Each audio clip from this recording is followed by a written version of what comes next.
If more of you supported the show, I'd be less sick of podcasts. The blah. Sending out good vibes. The blah. Good vibes. Good vibes. And the blah. Good vibes. Good vibes. 108 breaths of deep gratitude and prayers for guidance and protection. And put on a didgeridoo and shamanic drumming track. Shivers or vibrations and stuff like that. 108 breaths of deep gratitude and prayers for guidance and protection. And put on a didgeridoo and shamanic drumming track. Shivers or vibrations and stuff like that.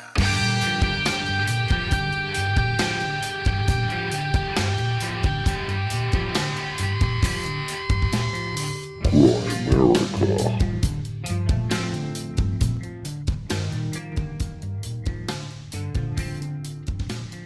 Okay, guys, welcome back to the Grimerica Show. We're going to be chatting with the one and only Void Zero of No Agenda fame a little bit later, aka Mark, over in the Netherlands.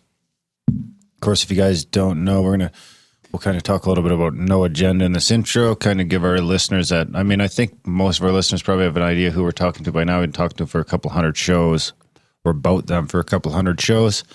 But before we get into all that, here's one and only Graham. Clearly has an agenda, Dunlop.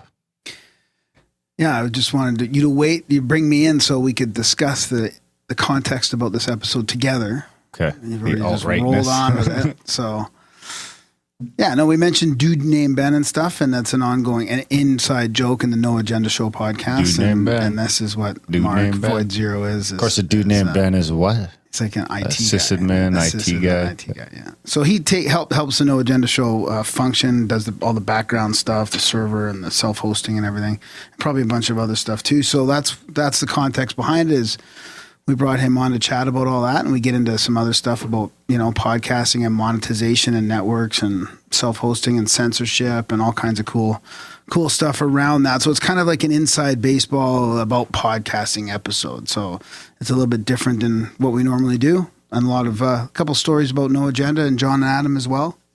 Yeah. So we figured we'd whip it out as a little bonus episode here.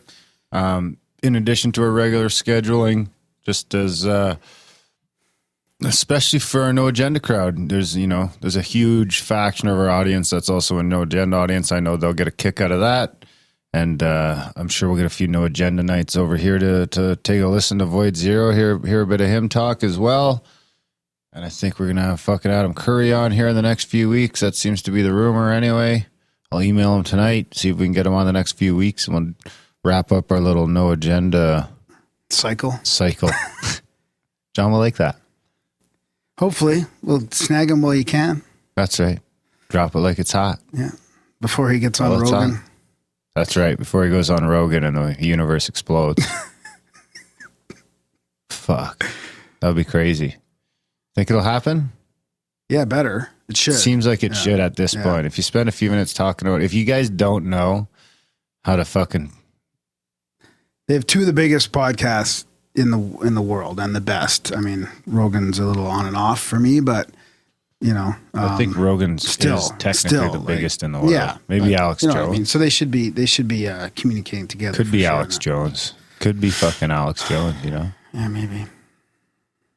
So what you got? You got something for me? You want me to play something? You want to play something? I got the UFO quotes back together. Oh, you got that? Yeah, got my computer fixed up. All right, you can do. I'll tell you what. You gotta do a double. You can do, Brody. Never mind. I'll let you do two. Okay. Since you missed last week, mostly because I just want to get through these fucking UFO quotes and onto a friend. I know Charlie's listening, and onto a friend of the show, Charlie Robinson's quotes. Because I'm fucking sick of UFO quotes, yeah, bro. No, I want those fucking too. sick of it. I can't wait either. I get shit every day. I get shit on Twitter. I get shit on. Hey, people love it, man. The positive feedback on the UFO quotes is by far more than. Darren and Graham are going deep. It's a profound UFO quote of the week. Words to ponder and critique. It's a profound UFO quote of the week. I will stress once again that we do not know the source from which the UFOs or the alien beings come from.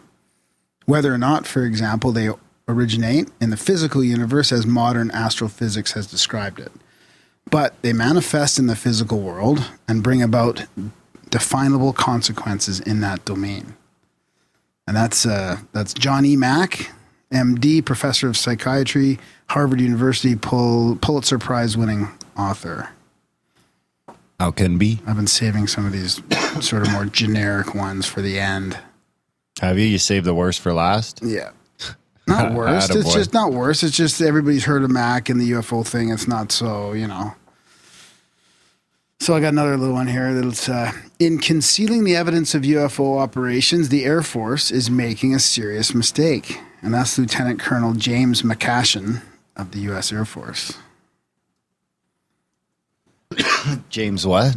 McCashin. Oh. What? He's cashing in on his UFO site. Oh my God. What else you got? That's it? I knew the socials. I got another one. I got an email to read too, if you want. The facts about flying saucers were long tracked down, and the results have long been known in top secret defense circles of more countries than one. And that was Dr. Harry Messel, professor of physics at Sydney University, Australia, in a 1965 statement. Excellent. Okay. We'll shut it down there. That's all you got? Well, for those. Bingo, bango, social media jingle. Don't forget to rate, comment, and or subscribe to the Grimerica newsletter. Bingo, bango, social media jingle. Gonna go to the Facebook page for Oh boy. For this one. Of course, you guys should. I wanted to mention, even if you don't go on Facebook very often, or you don't go to the YouTube page, I think that it's not a terrible idea to go and like the Facebook page and to subscribe to the YouTube page, because it's good for the algos. So do that shit. Please like stuff. Okay, let's go to the Facebooks, because we have 33 comments on our post. Who is the greatest person in history? This is the question? Yes. All right.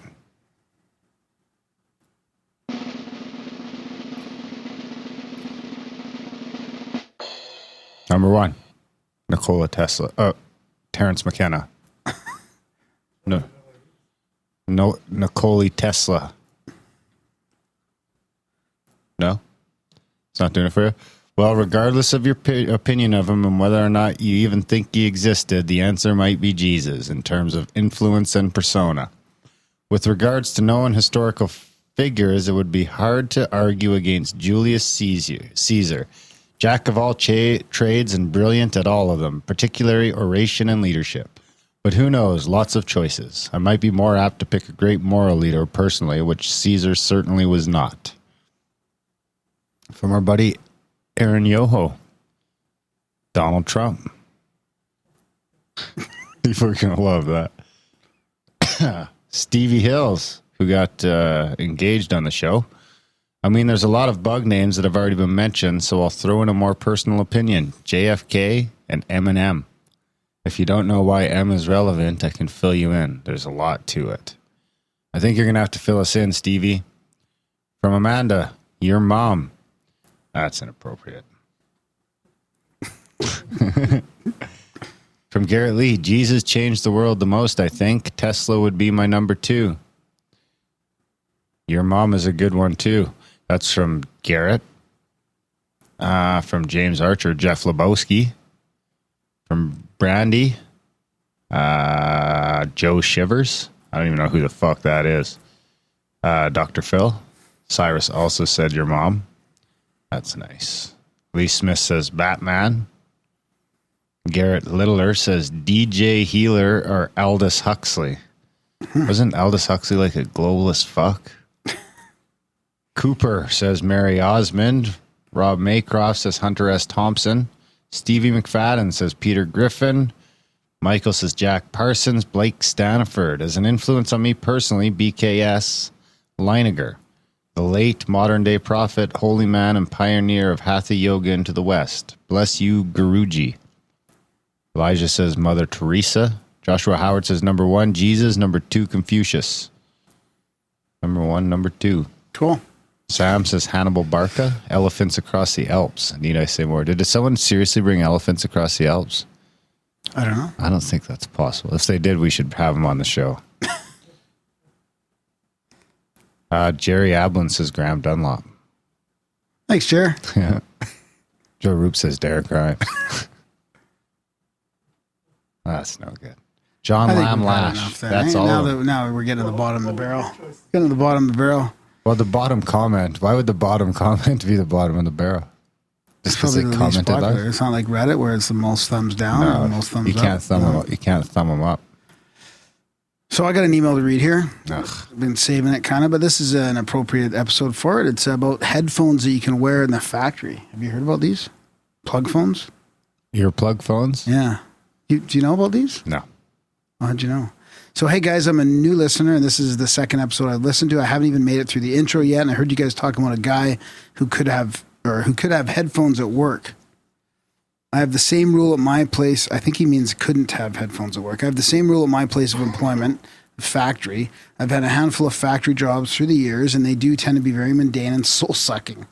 Long story short, they have these headphones that look like earplugs, assuming that earplugs are required, called plug phones. Absolutely game changer for me. I work 12-hour shifts, and podcasts help me get through every one of them. Hope this helps. Helps you get some listeners, your content more easily. Maybe you guys could hit them up for a sponsor. Who knows? We don't do sponsors here. Thanks for the show, guys. I certainly like what I hear so far. Thanks, Jordan B. from Kentucky. So I'll put a link in the show notes. Yeah, they look like earplugs, but they're headphones. So Are they CSA approved? they're American, so probably not. CSA is a Canada thing, isn't it? Yes. So American would be ANSI. I don't know if they are.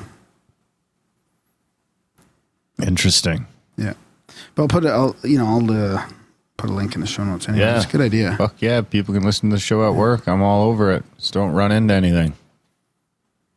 I don't think. Try not to run into anything. If you do, don't be listening to Grimerica. We don't need the bad press. What else you got? Well, I got another little email here if you want to go through it. I'd love to. I can't wait. I just got to find it. Something's wrong. Oh, yeah. This is from Mark. He says, I started listening to your show about a year ago, right around the time I launched my first podcast, Guerrillapreneur, The Art of Waging Small Business Warfare. A friend who helped me launch my podcast suggested that I check out your show. I love listening to stories involving the paranormal dating back to the early days of Art Bell. The Grimerica podcast is special. You guys have inspired me to watch for chemtrails, to join a fab lab, and construct my own free energy device. He says pictures and postcards will follow after I have a working device. Well, geez, hopefully. You guys have inspired me to tell my own paranormal stories. I launched a podcast called Event Horizon. In my podcast, I talk about my ghost and owl experiences from early life living in rural Deep South Alabama. Given that all you have done to inspire me, I felt it appropriate to return value for value. I am now a supporter of the show and proud to be a Grimaniac. Hey, that's a new one. Yeah. Please feel free to share my testimonial. I hope it prompts others to get off their butts, check the skies, and donate to the Grimerica show. Cheers and positive affirmations. You got a good vibe jingle just to pop on after that? Thanks, Mark. If more of you supported the show, I'd be less sick of podcasts. Blah, blah, blah. Sending out good vibes, Blah, good vibes, blah, good vibes, blah, blah, blah. good vibes, good vibes.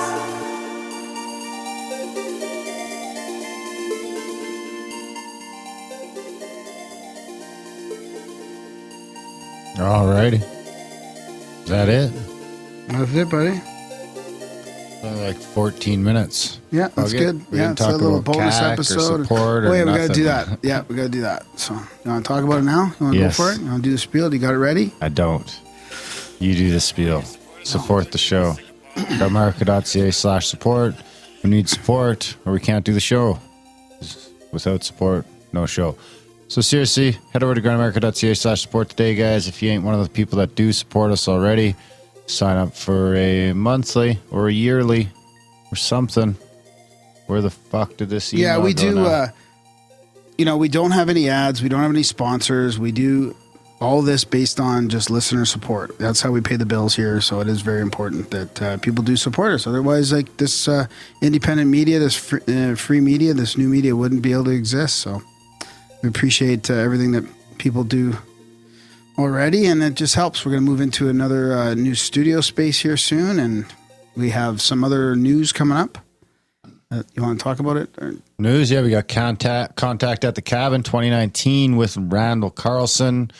We have places for I think we're down under 70, maybe approaching 60 at this point, but we have places. We had places for 75 people total over in Elk Lake Lodge, Pagosa Springs, Colorado. Randall Carlson will be occupying one of the rooms at CAC this year. He'll be doing a couple of tours over the 10 days from May 17th to May 27th. We're going to run 3 separate 3-day excursions, which will include tours, live podcasts, tours with Randall. Just hanging out. A lot of just hanging out with really. Randall, some fireside chats and a presentation. Breakfast and lunch each day are there. So we got 3 different ones. There's May 17th to 20th, May 20th to 23rd, and May 23rd to 27th. The May 23rd to 27th date does have the extra day and the extra night. You get 4 nights instead of 3 for the same price. There's a 25-person limit on each of them. First come, first serve. You're responsible for your own dinners, but breakfast and lunch are provided. And transportation. So basically, we got a bunch of different types of lodging. We got a single and a private space is $750. If you want to go 2 people in a private room with a queen bed, it's $1250. Single beds in the bunk room are $650. There's a couple pull-out couches at $600, and a bunch of camping spots at $500. Bring your own tent. Yeah. Again. It's a 122-acre ranch in Colorado. We've got 122 acres, 3 of them, 3 sides bordering onto national park. So there'll be plenty of exploring and everything else to do right on the property. Tons of different places to camp, a private lake. So yeah, definitely worth it. Shoot an email out to Alan. I've got a little brochure here I'll have in the show notes again that you can easily just download. Yeah, and hopefully, and we'll be there, and hopefully a lot of people we'll from be there. last couple of years contacted the cabin, which was sort of a smaller event. We had like 12 to 18 or 20 of us, and now it's kind of sort of exploding a little bit because we have the potential to hang out with Randall for a week. So hopefully they'll all be there, and a bunch of other listeners and people that like Randall, like to hear Randall rant. You know, all the Randall you can handle. All the Randall you can handle coming up for sure. So yeah, check it out. If you want the flyer, it'll be in the show notes. You can just download it there. And of course, if you can't find it, just email Graham or myself and we'll get you pointed in the right directions. Like I say, I think it's going to go quick, especially that last weekend. So if you are interested in that extra day from the 23rd to the 27th, we know Rennie and Tamara are coming that weekend too. We're not really selling digital tickets or anything like that. It has to be like manually done, right? We're going to do the first one's we're going to do this one all manually, see how it goes, and if it turns into a thing, then we'll make it a digital thing. Do you want to say that email address for people to email then directly if they're interested? What is it? CAC 2019 at hdtravel.me. .com. No, it's not .com. Okay, it's .me. .me. All right. Yeah. CAC 2019 at hdtravel.me. Either way, email one of us. That email, Graham, myself, we'll get you in the right direction. Do it quick. This motherfucker's going to sell out quick, and you're going to be like, ah, shit, I didn't get my ticket. And you'll be like, oh, fuck, I can't. We can't help you. That's it. Support the show, grimerica.ca/support, because we need your help. Simple as that. I think we'll leave it at that. This is a bonus app on a Monday, long weekend, recorded, edited, show noted, fucking released in the middle of our fucking long weekend. That's why you should support the show. Enjoy the chat.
All right, we've got a special one tonight.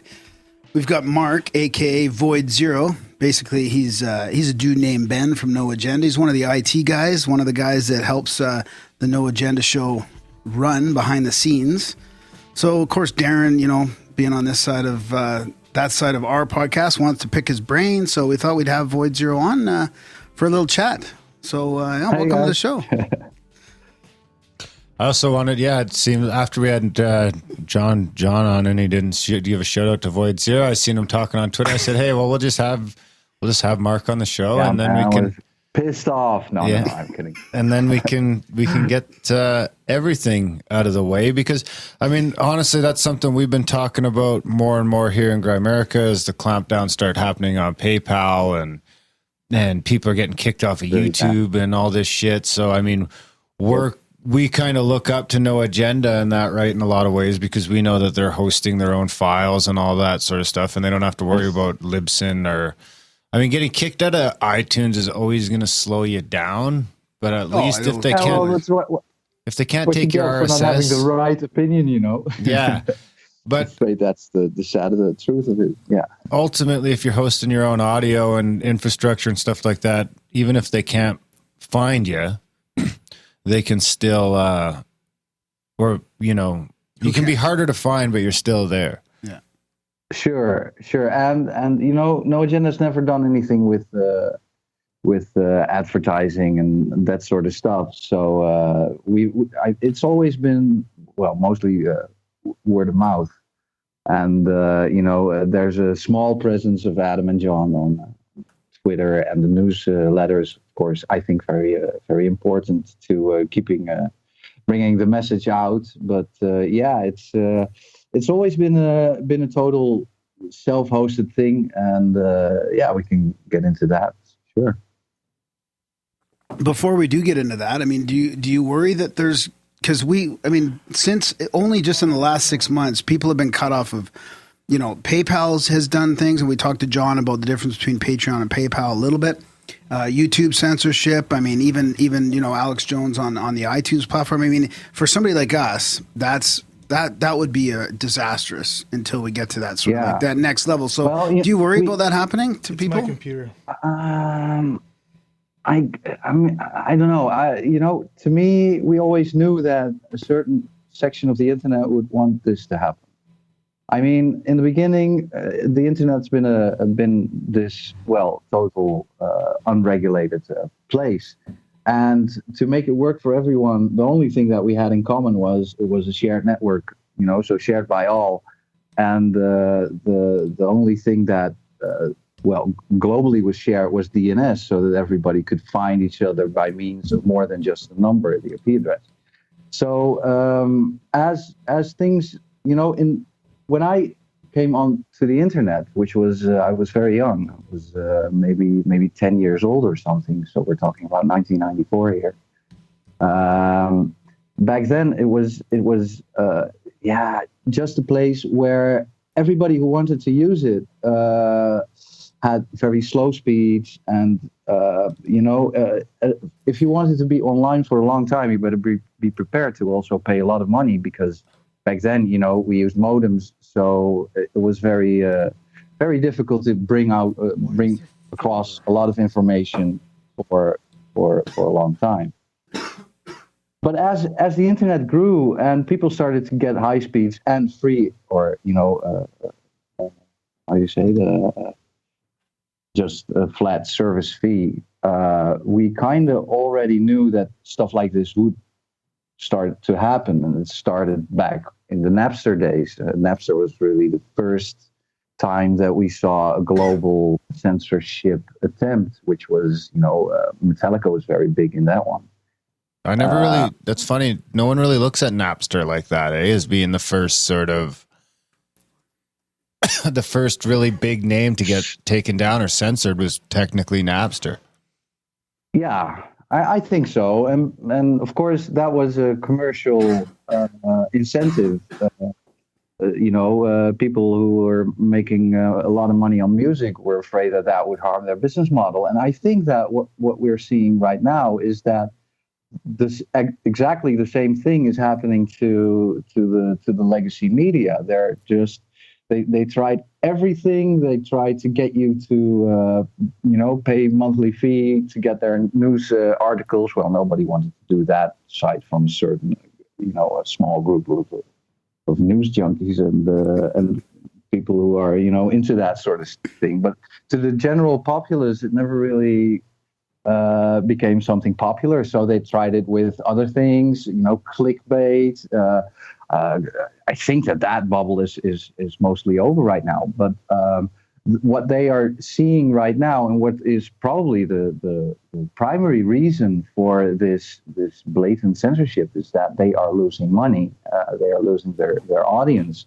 So to me, this is just Napster effect all over again. And does it worry me? Well, it kind of doesn't, because when we rely on somebody else to do services for us, then this is something that always can happen. As soon as you become dependent on someone else, which is just not what the internet was originally designed for, they will get some kind of a power over you. And what needs to happen is, there are not Void Zeros all over the place who can dedicate a lot of time and energy into building systems for everyone. But I think that one of the things that we do need to look into is how to decentralize everything, how to make the systems that are already there, torrenting and that sort of stuff, accessible and easy. And as bandwidth becomes more cheap, we also kind of lose the necessity to get professional hosters to host stuff for us. I mean, we can do it from maybe a professional internet service line at our own homes, depending on where you live, of course. Because I live in a country with one of the fastest internet connections in the world. So for me, it's very easy, to say it like this. Yeah. And also my perspective is very, very European, which means that I don't have the same point. Well, I don't see it in the same way as you guys do in Canada and America, because over there it seems to be much more like a centralized way of operating. When I set up the No Agenda systems, I deliberately chose servers that are outside of the US. So both in Europe and in Canada, because the rules are just they're more accessible, and it felt like censorship would be a more difficult thing. So that's a design choice I made, and yeah, I mean, it's. I for example, I canceled my Spotify account when I heard that they were pulling Alex Jones. I mean, that was just a total dick move. I really hated them to be doing that. Mm-hmm. So personally, yes, it really annoys the heck out of me. As a system administrator, this to me it seems like yeah, it was very predictable. It will keep continuing to happen, but ultimately, I think that the legacy media will fail. And yeah, to iterate my first point, it's I think mostly just a commercial reason behind it. You know, they're losing money, so Alex Jones was starting to become the competitor. So he had to be canceled mostly for that reason. I don't think that really speech in that sense is the primary force. I think that, for example, if you look at people like, you know, the big George Soros agenda has always been about how he makes money. Mm-hmm. And he does it by playing social groups against each other and, of course, playing other groups against each other and, you know, grabbing the profit when shit starts hitting the fan. And I think here it's no big difference. Alex Jones was starting to become a competitor, so he had to be destroyed. Well, that's a really interesting way to look at the power of greed. So yeah, that's an interesting way to look at it. It's more of an optimistic view of it being a bubble, more of a cycle or a bubble, and it's just what we have to go through in order for it to, you know, level itself out. I mean, yeah, it's an interesting take. I've never really thought about it that way. And what do you think, Darren? I mean, it could make sense. I think I could see it. What kind of speeds do you think you need to do your own, like, host your own server? You know, for No Agenda, we've got 5 servers with 300 megabits per server. And the only time we utilize the full speed is for about 3 or 4 hours after Adam publishes the show, because that's when all the podcast apps, you know, all grabbing, the automatic downloaders, etc., are they're almost DDoSing the network to download the MP3s in chunks. But we could do with less, and downloads would just become a little bit slower. But it really depends on how much listeners or how much downloads, of course, you have. And I don't really know. We've never really counted or kept stats for our downloads because, you know, every number you get is. Uh-oh. I think we've frozen up. One person downloads it. Videos. Okay. Yeah. There we go. So So what were you saying about the downloads? We kind of missed you there. We kind of missed you on the download. So you're saying it's difficult to measure because everything automatically downloads doesn't mean somebody listens to it. Is that what you're getting at? Yeah, it's difficult to measure for many reasons. Some people download in chunks, so they come back, you know, and listen to 15 minutes, and then later they listen for another 15 minutes. There's no real way to count that. People might be one IP address, but a lot of different people, so we don't really know how to get an accurate number. So we've always just based it on, or I've always just based it on, is the maximum bandwidth reached, and if it's reached, then for how long? And I finally got to the idea that with five servers, which is mostly just that we have 5 servers to get this amount of bandwidth. We don't really need this amount of computing power. It's mostly just the download. And with five servers, we hit the maximum bandwidth for about 3 or 4 hours. So that's what I based it on. And as long as you're under the total output, you've got enough bandwidth.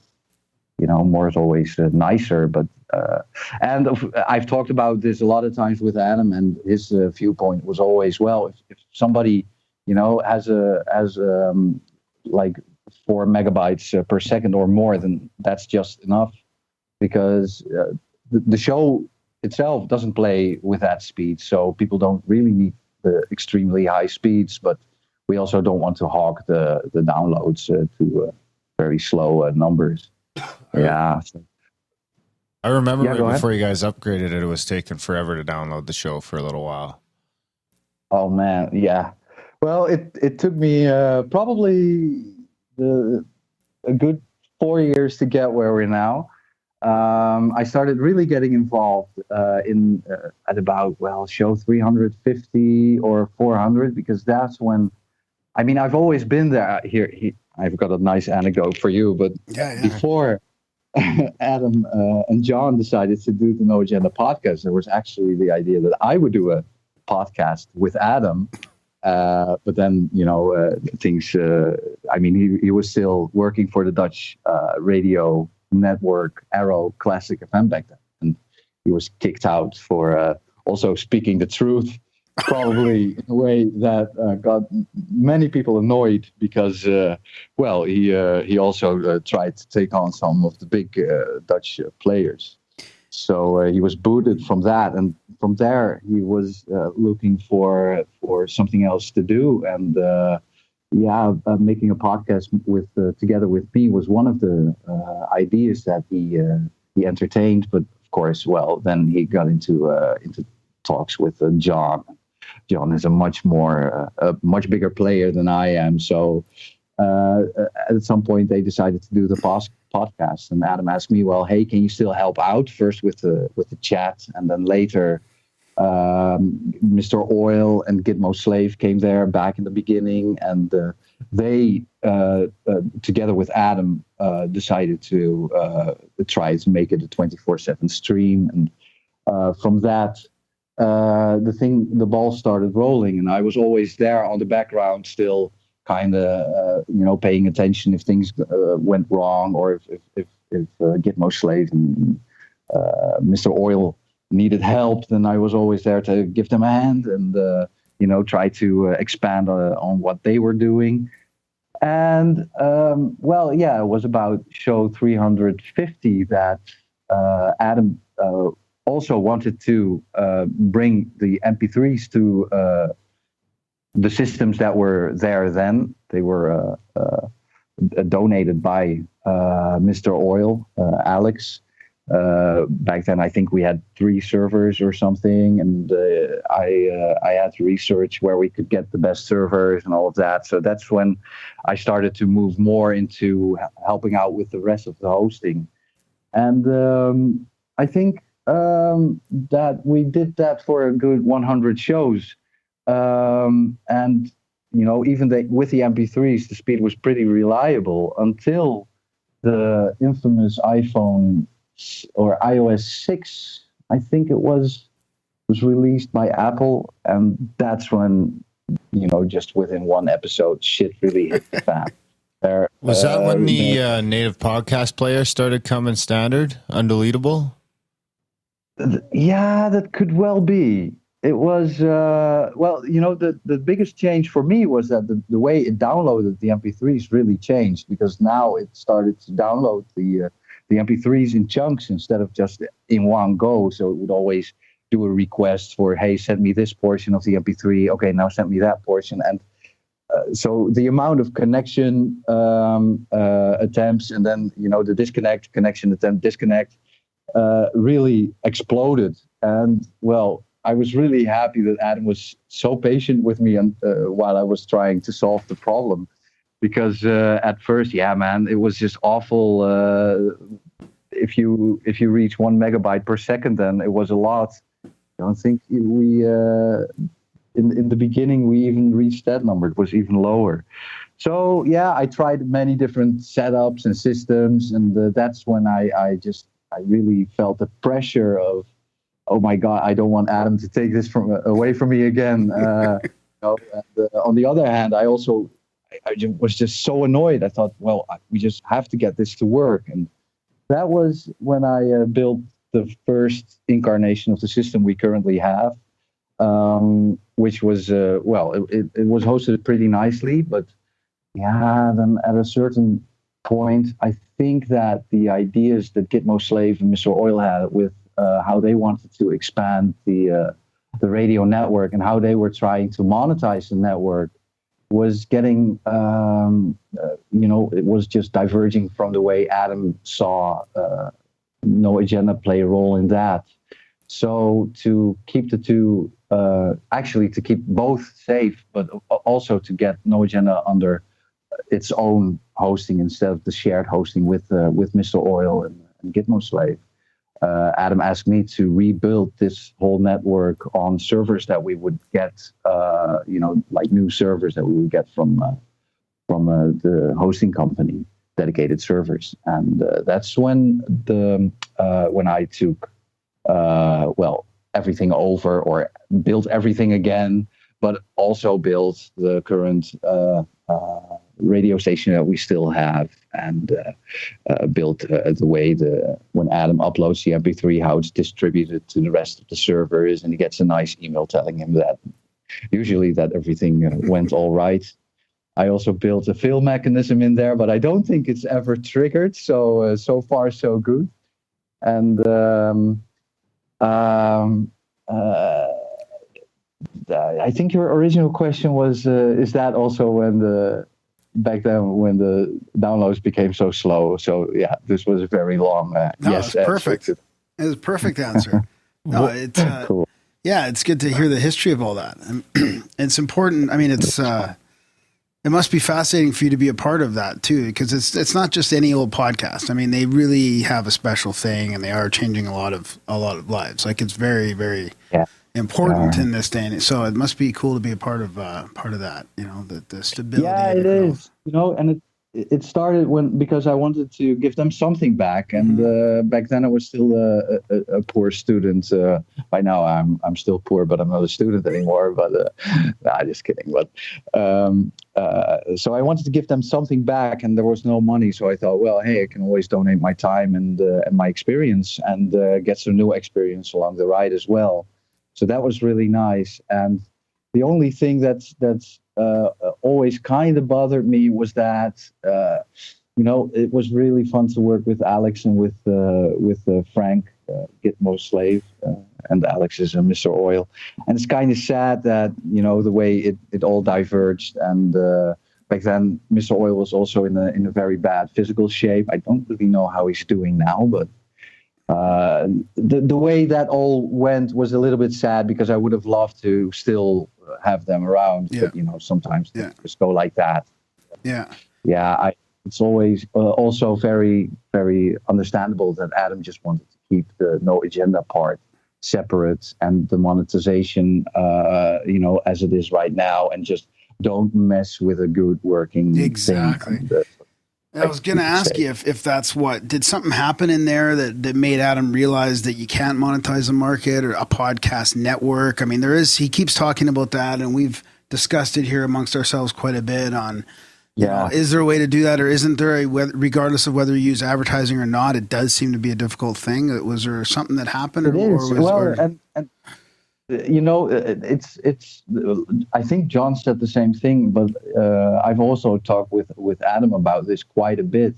It's that as soon as you bring advertisers, they will want something back for their money, and sometimes that's more than just playing their commercial. It's really a big contrast to having a show that's called No Agenda and analyzing everything, because they probably would also feel responsible to analyze any ad that they, in the hypothetical would playing. And so it's never felt really good with them. And they also, I think, more than seeing how much downloads and how much listeners we have, they probably also want to use the donations that come in as sort of a gauge for how well the program is functioning. And monetizing something like this is just as difficult as monetizing music. I don't think there's much of a difference, because artists who try to monetize their music purely online are usually also pretty quickly disappointed with how well it goes. And most artists who do become capable of earning money do it more by performing at live gigs and selling their brand to a sponsor or stuff like that. So it's probably also a function of the internet, is that information is flowing freely, but also is kind of difficult to restrict to certain people. And this has always been the dilemma on the internet. Is it's a network that's designed to have free flowing information. So how will we be able to restrict the information? And I think personally that Adam and John chose the best and the most future resistant model Sustainable, is yeah. just assume that there always will be a big number of listeners who won't pay, and accept that, but also make it known that it's very important that people do realize that there's a cost. We don't produce it for free. The server hosting does cost a lot of money, and of course they put in a lot of time, so it's normal that they also want something for that in return. But in my experience, there are many people who are sensitive to that argument and who don't even want to stay freeloaders. And you hear it often during the donation segments that people say, well, I've been listening, but I've never donated, so here's a lot of money to make up for that. So, I mean, most people are moral beings and have some kind of an inner moral compass. And I've often, thought about how would this work in the future, but I think that they are really pioneers in this regard as well, because I think that in the future, the only sustainable method is the one that they are utilizing. Assume that everybody is going. I mean, you see it now with, the biggest number of paying customers or paying consumers who pay for movies online and who pay for music online is the same group as the group who downloads stuff for free. I've done it myself in the past. Watch a movie, say, "Wow, my God, this was just such a kick-ass movie. I'm going to buy the Blu-ray version and I'm going to watch it again and again." So this is probably probably this is already the future here, but just too many scared CEOs who don't want to give it a proper try. Yeah, I think, and it's also a very difficult to make future prognoses on this, because you cannot assume how much money you will make next year or next month even. So and you have to keep performing. I mean, exactly. They have to. It's all up to them to keep doing it and keep people happy and keep people involved. I mean, that's one thing they've done as well, and we kind of learned that from them as well, as reading listener emails a lot, keeping them involved, feel like they're a part of the whole thing. And it's funny because even though we're doing it wrong. So, how much Grimerica episodes are there? This will be number 315. Yeah. Okay. Well, don't forget at about 350. That's when No Agenda, the ball really started rolling. Oh, so, it's all good. It's just the stuff that I gravitate to now, because it's something about the authenticity and the rawness that they do, and we also don't do a lot of editing or anything like that. And the people that I gravitate to now are the news, the independent news people that don't have any ads, that are listener supported. I mean, that's where you're getting a lot of the good information. It's the raw, real conversation that are supported by the people that digest that information, not the people that are paying through some other way. Yeah, I agree. And the moral superiority is something people really don't like. And, the mainstream media is still trying to be the herder, of the sheep. And I think that's also something that people really don't like. And the way No Agenda is doing it is, even if a well-paying listener sends them a shitty note with their donation, they'll call them out on it. So they're not pretentious, and they come, they go back to stories if things turned out to be wrong, or if they made a mistake, they're easy to admit it. And I think the other side is they already had a big network before they started the podcast. Yep. Adam's a pioneer. John is a pioneer, a columnist, but also, I've had books where he wrote the foreword and stuff like that. So it's also easier to get listeners if you're already a known personality. And a grassroots movement is very, very difficult to, even projects that start, by dedicated people and who get some media attention tend to lose a lot of listeners as time progresses. And for a big part, we'll just have to accept this. And yeah, I mean, it's very difficult to really monetize it. I think the only way to be happy with how much money you make is by not paying attention to it at all, and keep doing what you're doing, and then hopefully, someday you look at your donations and you go and ask, whoa, well, did we always earn this much, or when did this start? So it's about loving your job, and the pay is something you get in return, but that's the only way you can probably bullshit yourself into the right state of mind where everything works out and you'll never be disappointed with what you still want to achieve. That's where we're at. Just keep plugging away, even though no one donates. Fuck it, we're not stopping. Exactly.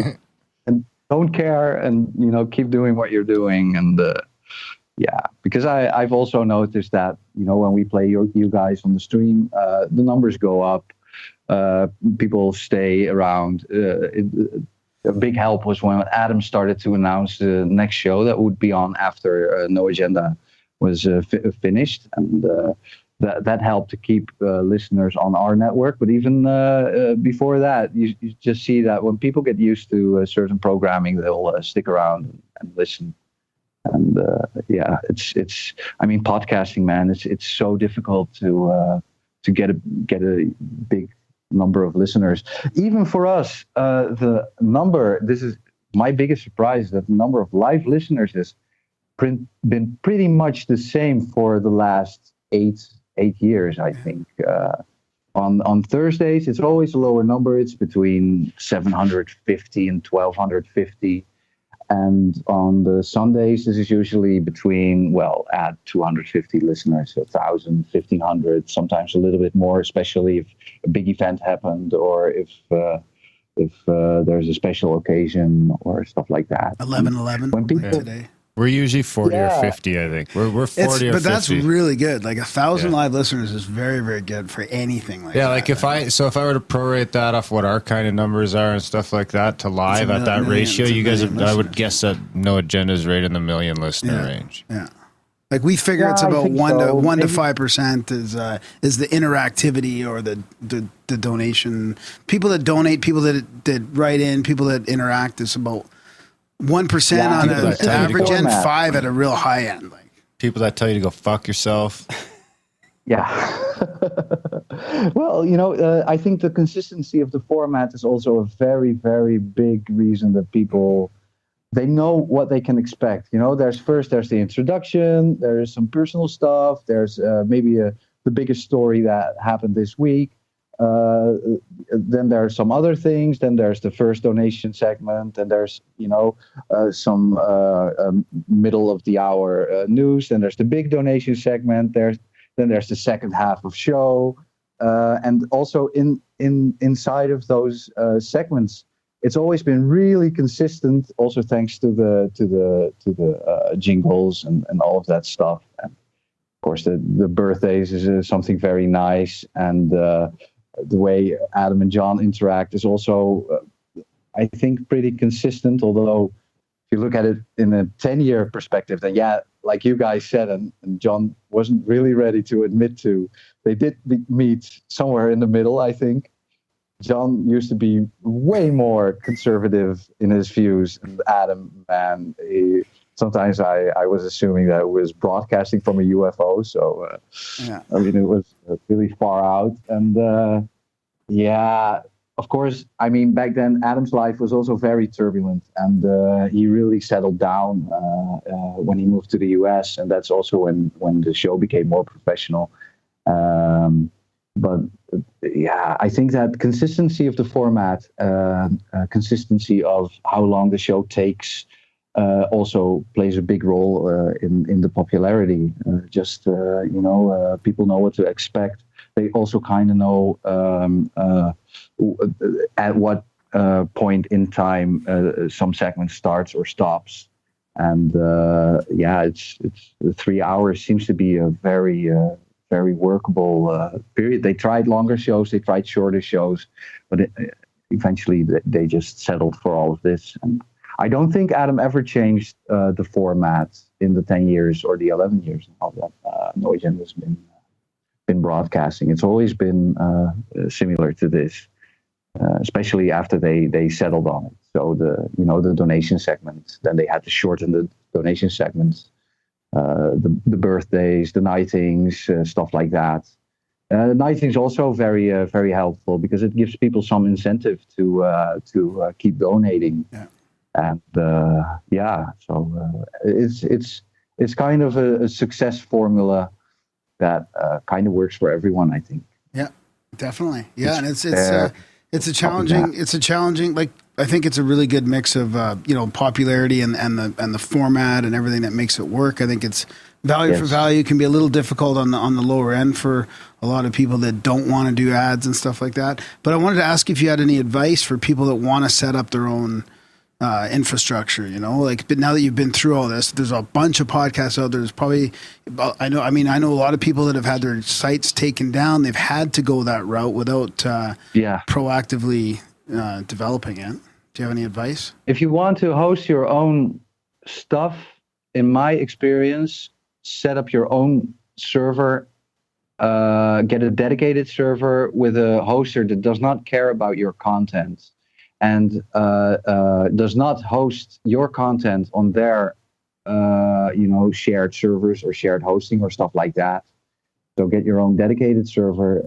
You obviously do need someone who's capable of managing such a server, but also you can install something like cPanel on it, which is a hosting solution where you can add websites and install plugins and everything like that. And I'm not a fan of that, but I think if for starting people who start out, focus on that. And the most important thing is don't add what you don't need, because I think most of my time was spent creating stuff nobody was using.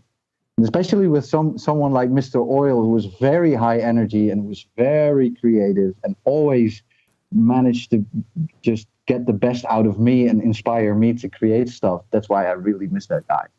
I mean, he was so capable of activating me, but he always had me build stuff, and then he would go like, oh yeah, this is pretty cool, maybe we'll use it. And then, nothing would come of it. And then later I had to decide, okay, do we lose this or do we keep it? And yeah, in the latest iteration of the servers, I just decided, well, let's just only add what we need and let's not add junk with the idea of maybe we'll use this someday, because most of your time goes into creating something like that. And in my experience, it's almost never used. So create what you need.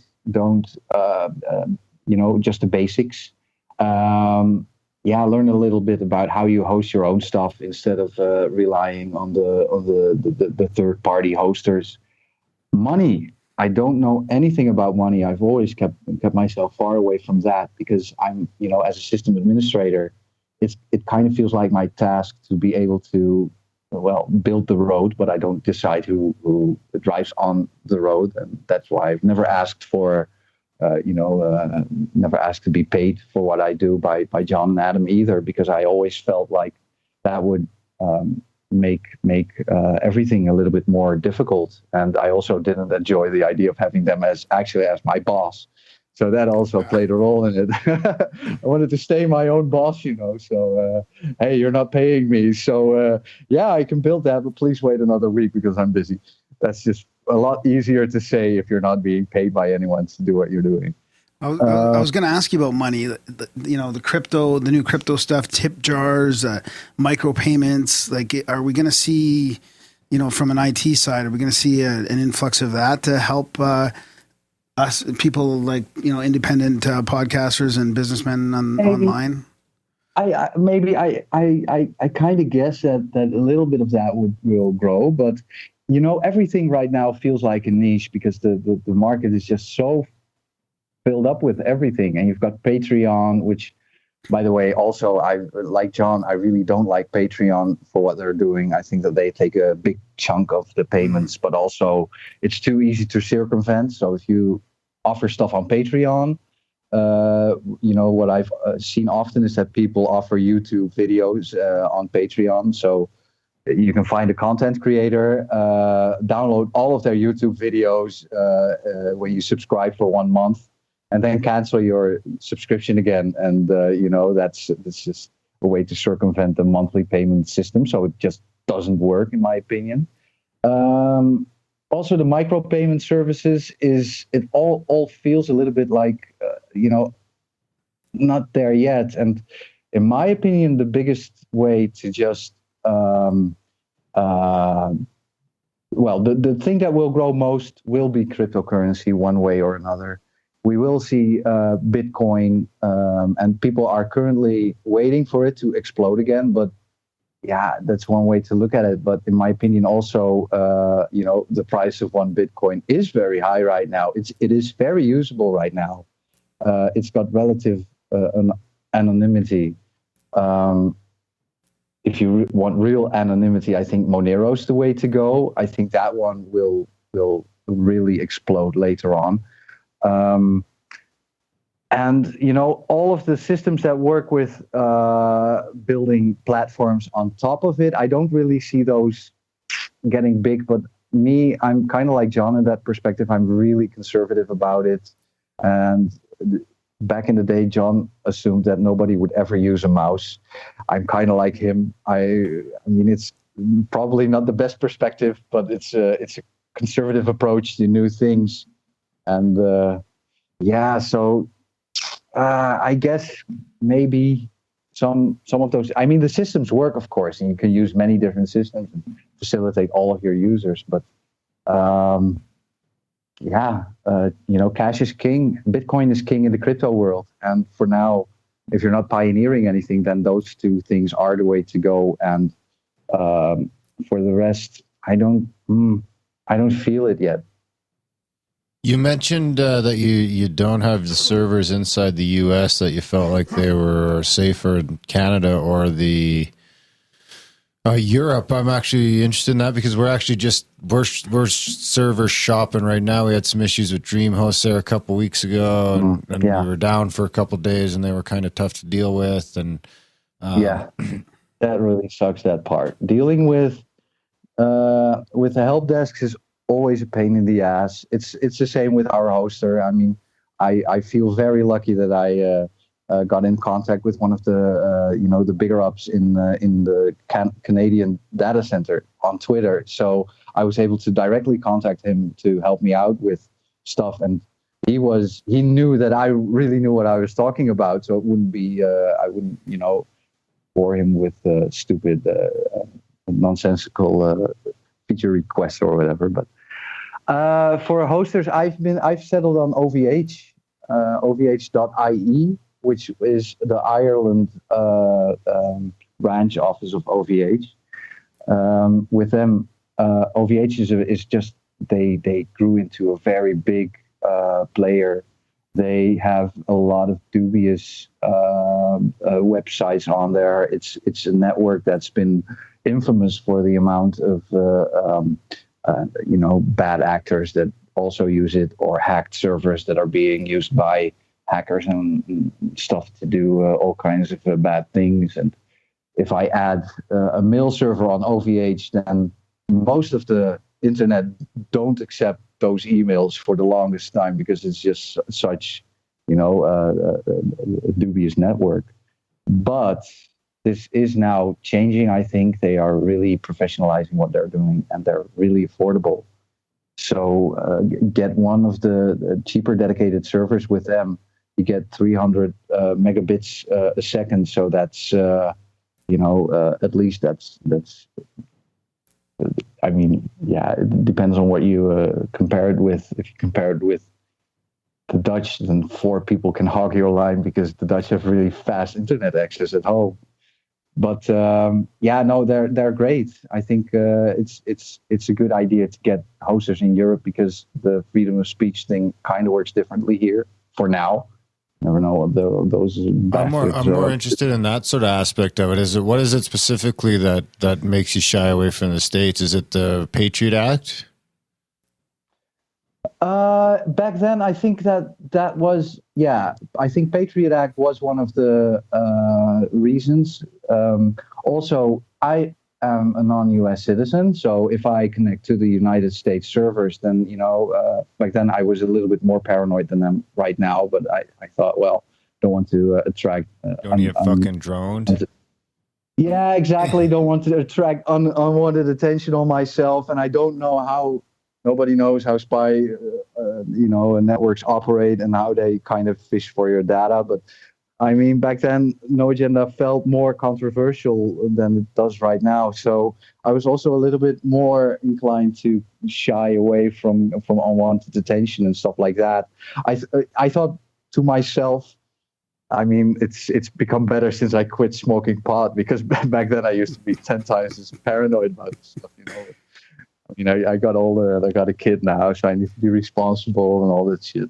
But I thought, well, if I want to take down No Agenda, then the first thing I would look at is their sysadmin. So I wanted to try to be safe from all of that stuff. And Canada felt like a safer but close geographical place. And Europe, because I knew Adam also has many listeners, especially from the Netherlands, but also from the UK. So it was also just the technical idea of being, to the closest, being the shortest distance to the listener. But yeah, certainly the Patriot Act and stuff like that also played a big part in that. Yeah, I think that the best thing you can do is if you want to host your content for one country, find hosting in multiple other countries.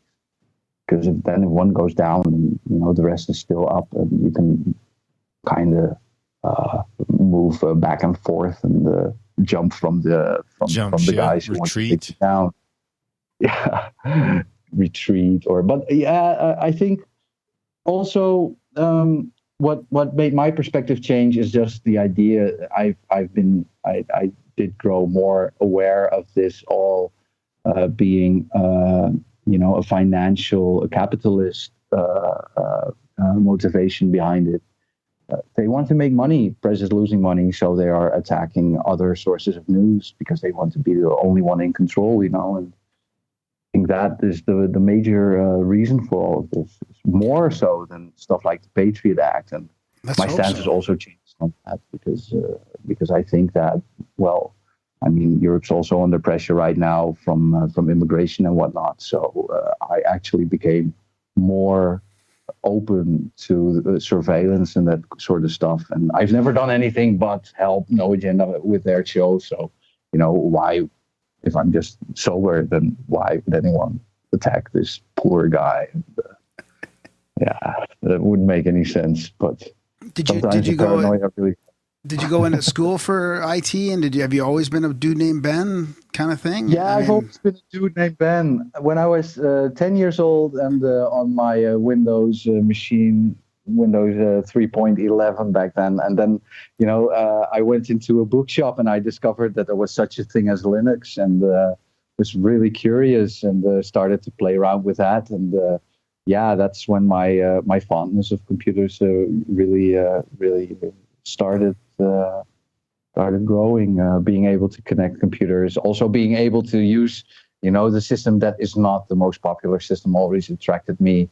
Microsoft stuff, Windows 95. Well, nice, you can point and click at stuff, but how does it work under the engine? And yeah, that's what created my interest in Linux. So yeah, dude named Ben, pretty much from the get-go, 10 years old. So I had Linux for like 3 weeks, and I was like, fuck this. You didn't like it? No, well, I didn't mind it, but you just got to be able to fucking do everything. Like, it's just like, you download a program, okay, this don't work. Oh, try and download, there's not like, it's never Windows version, Mac version, Linux version. That's very rare. Back then, I mean, I downloaded a program. Took me 4 hours to download. Probably got me into a fight with my mother because I hogged the phone lines. So I really had to look at that one program. It was worth a lot of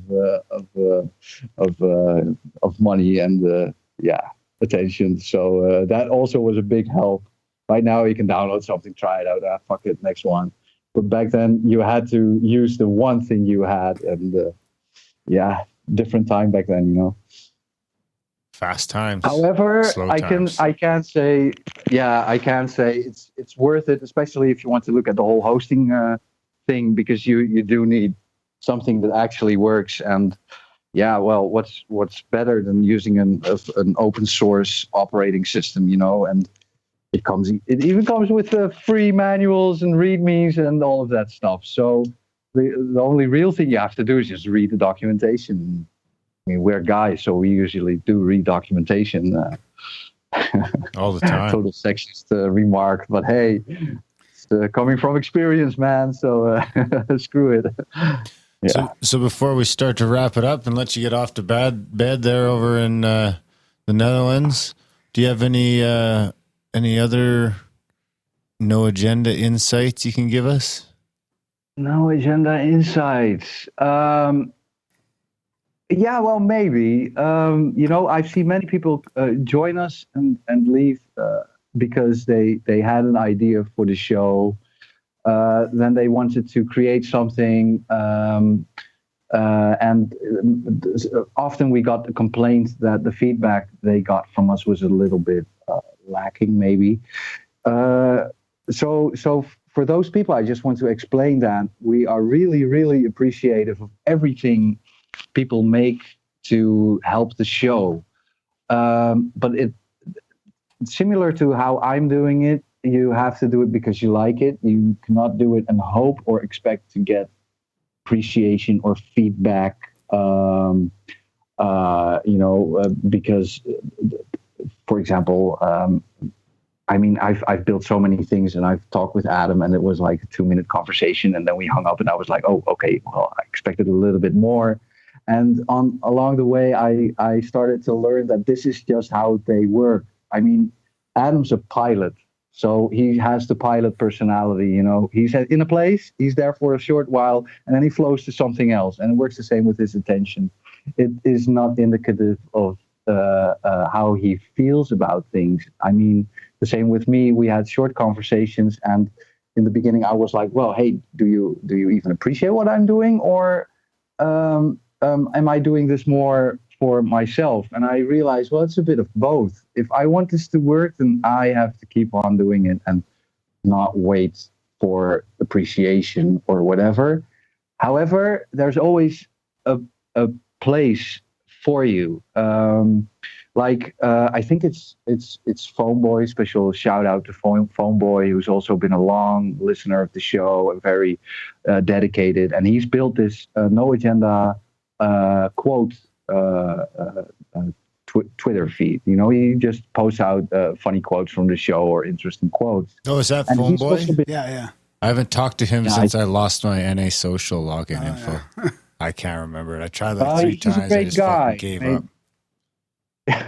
He made great improvements as well, but he's also always been with us, and I think he's one of the people who really gets it. He does this. He knows that the listeners are noticing what he is doing, so that is enough for him to keep on doing it. And he's not waiting for us to tell him what to do, or and that's kind of a rough thing, and I understand for other people that can be rough. You build something really great, build some kind of a website generator or something really cool, and you don't get any feedback. Well, no, those things take time, and they also need your own input. And Adam and John, both really busy with the show, they are just not able to stay in contact with everyone, and many people got discouraged by it. But I think if you look at the people who didn't get discouraged by it, then the difference is they get it, they build it, they like it if it's used, and they don't try to it's I think that's also where it went a little bit wrong with the Frelnet approach to things. Gitmo Slave and Mr. Oil, they wanted something in return, and it started to feel like an obligation. Yeah. And as soon as that started to happen, the No Agenda host decided, well, okay, maybe this is not something we're comfortable with. And it's a sad thing, but stuff just happens like that. So please join us is basically my message. Please join us, make cool stuff, or send nice messages or whatever, and just know that even though, especially they, but also me, we're not able to respond to everything, we sure as hell do read everything, and we appreciate all of the help. And also if I'm allowed to, I don't want to make the same mistake as I blamed John. Special shout out to the people who help us in the chat room, Spooky R, and especially Sir Bemrose. 3 years ago, my son was born. Since then, I've been mostly taking care of him, being with him, and everything else kind of. My attention on all the other stuff kind of decreased.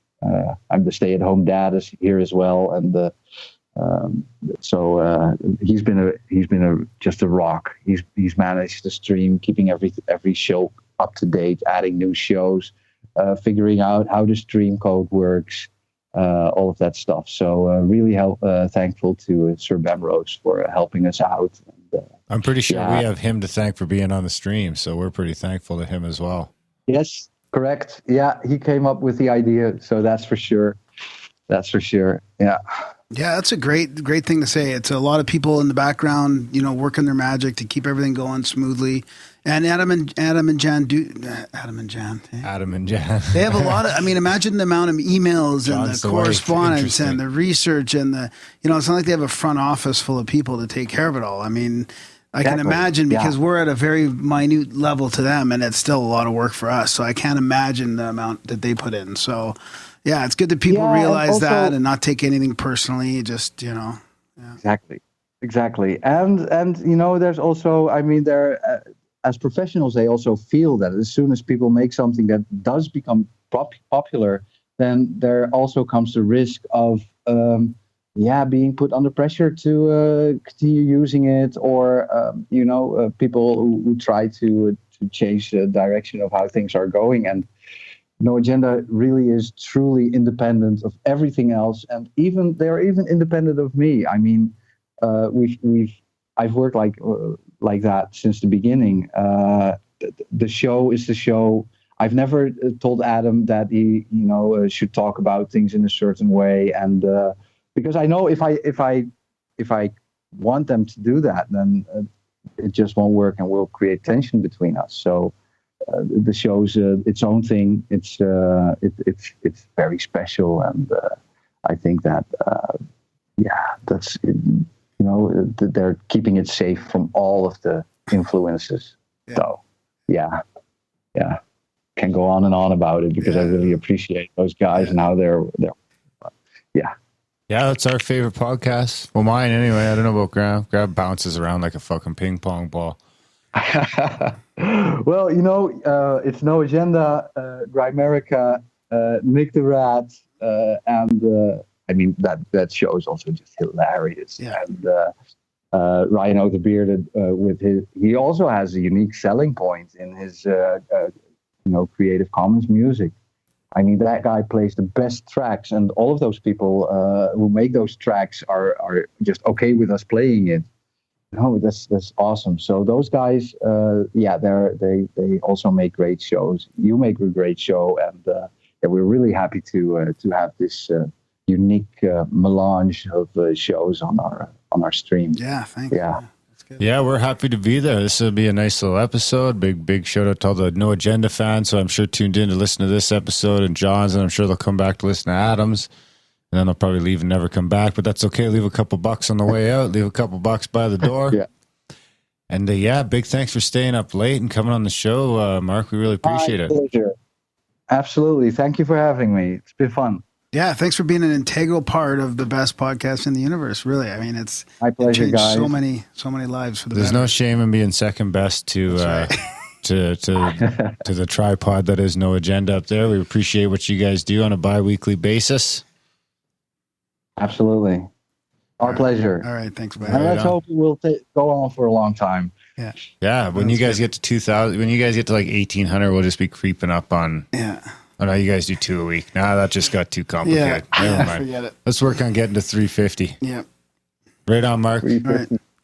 Have a good sleep, brother. Thanks, See you, guys. buddy. Yeah, thanks, man. Take care. Okay, see you later. Cheers. Okay. Bye. That was a chat with the one and only Void Zero. We've all heard one. Now you guys can put a voice to the name. Awesome. That was a fun. good one. Fun to chat about the back infrastructure of the best podcast in the universe. A little behind the scenes, behind the curtain. Yeah, nice little bonus episode here for the Grimericans as well. We popped this one out. We just recorded it yesterday. We're popping it out today. Did that inspire you to get off the grid, get off that grid for us to do it on our own one day? We'll get there. Yeah. Well, I think that's like Jordan's been saying that we should add some of those like long-term goals to the support page down at the, on the support page, kind of what our longer term goals. And I would say that's definitely one of them. Long-term goals. Then we have to start thinking of long-term Well, I goals. think that's like our first long-term goal is to like A, get out of Brody's, and B, self-host. Yeah. That's as far as we got. Yeah. Finish changing the YouTube titles. Yeah, what a nice guy, man. That's awesome to meet him and chat with him like that and learn a little bit about Adam and John and the process. Absolutely. And big shout out to all the people that help us out around here. Justin, Jordan, Ryan, Grimsteak. Uh-oh. I shouldn't have started naming names. Says it fuck. Fuck. Nap. Art. Yes. Yeah. Who else? There's just too many. We'll do it in the intro. Yeah. I'll put all the pressure on Graham. Yeah. All right, guys. Support the show. There you go. Another No Agenda chat. Like I said in the when we were finishing up with Void Zero there's probably a bunch of No Agenda people that'll pop in for these couple interviews and pop back out. That's fine. Go over to grimerica.ca/support if you enjoyed the interviews and help us keep having them.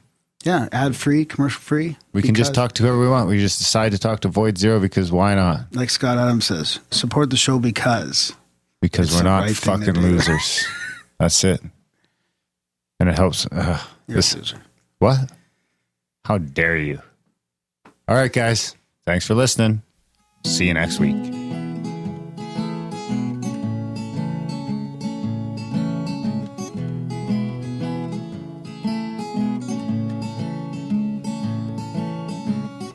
There's no heartbreak to speak of in my proximity.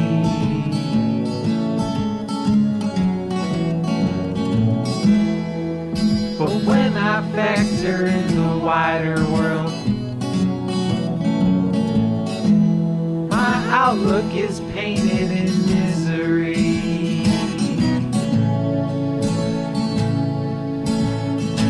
Can you commiserate with me? Can you commiserate with me?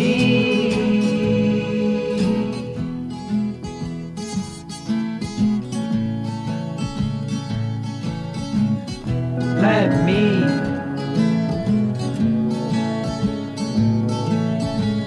share with you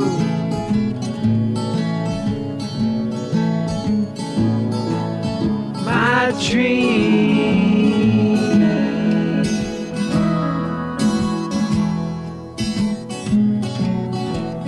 Where we all live simply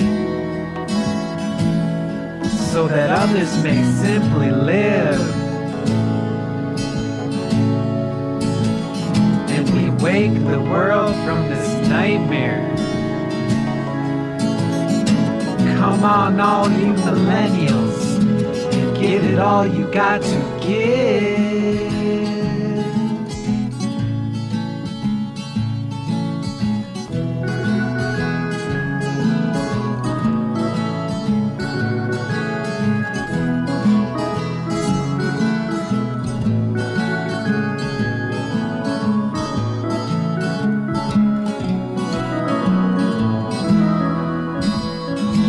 Can't we all live simply so that others may simply live? Let's wake the world from this nightmare. Come on, all you millennials, and give it all you've got to give.